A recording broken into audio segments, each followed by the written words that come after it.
Hello everyone, আসসালামু আলাইকুম। Welcome back to my channel friends. আজকে আমি আপনাদের সাথে মাছের একটা দারুণ রেসিপি শেয়ার করব, আর সেটা হচ্ছে পাঙ্গাস মাছের পাতুরি রেসিপি।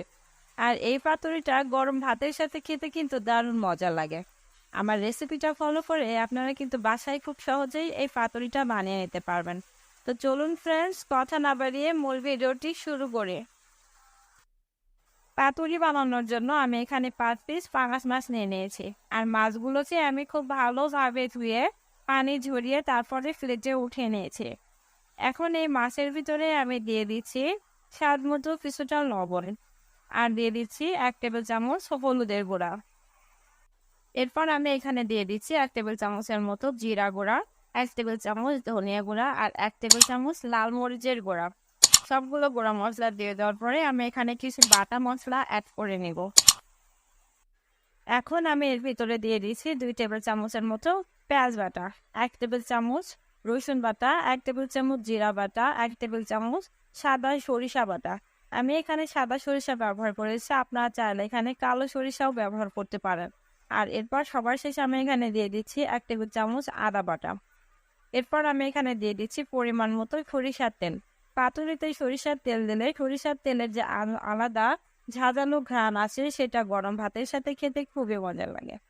সবগুলো উপকরণ দিয়ে দেওয়ার পরে আমি এভাবে হাতের সাহায্যে মাছগুলো মশলাটার সাথে খুব ভালোভাবে মাখিয়ে নিয়েছি। এমনভাবে মাখাতে হবে যেন মশলাগুলো মাছের ভিতরে ভালোভাবে ঢুকে যায়। আমি এখানে পাতুরির জন্য পাঙ্গাস মাছ নিয়ে নিয়েছি। আপনারা এখানে চাইলে যে কোনো মাছই ব্যবহার করতে পারবেন। সবগুলো মশলা এভাবে মাখিয়ে নেওয়ার পরে আমি এভাবে একটা ঢাকনার সাহায্যে এটাকে 5 মিনিটের জন্য ঢেকে রেখে দিচ্ছি। 5 মিনিট পরে আমি ঢাকনাটা উঠিয়ে নিচ্ছি। দেখুন, আমাদের মাছগুলো কিন্তু খুব ভালোভাবে মশলাটার সাথে মিশে গেছে, আর এটা দেখতেও কিন্তু কালারফুল লাগছে। এখন আমি এটা এক সাইডে রেখে দিব। এখন পাতুরি বানানোর জন্য আমি এখানে কিছু চাল কুমড়োর পাতা নিয়ে নিয়েছি। আপনারা এখানে চাল কুমড়া পাতার পরিবর্তে লাউর পাতা কিংবা পুঁই শাক পাতা বা কচু শাক দিয়েও কিন্তু এটা পাতুরিটা করে নিতে পারেন। আর পাতাগুলোকে আমি খুব ভালোভাবে ধুয়ে তারপরে এভাবে উঠিয়ে নিয়েছি। এখন আমি একটা পাতা নিয়ে নিয়েছি, আর এই পাতা মাছ বরাবর আমি আড়াআড়ি করে একটা পাঙ্গাস মাছ দিয়ে দিচ্ছি।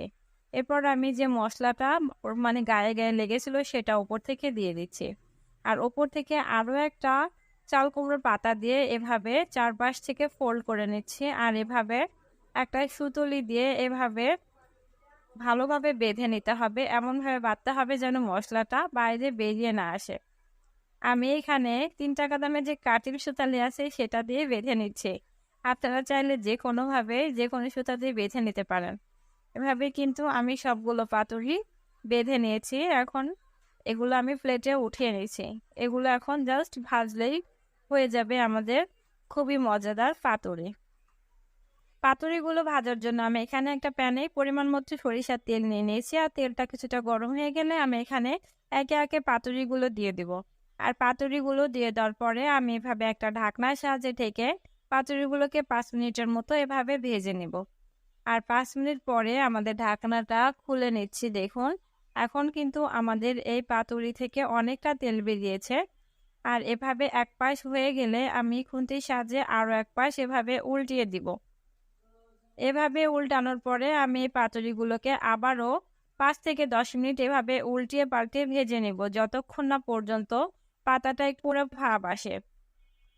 10 মিনিট পরে দেখুন আমাদের পাতুরির কালারটা কিন্তু এখন চেঞ্জ হয়ে গেছে, আর উপরের পাতাটা কিন্তু এখন পোড়া পোড়া ভাব চলে এসেছে। আর জাস্ট পাতাটাই কিন্তু এরকম কালার এসেছে, ভিতরের মাছটাতে কিন্তু কোনো প্রকার পোড়া ভাব নাই।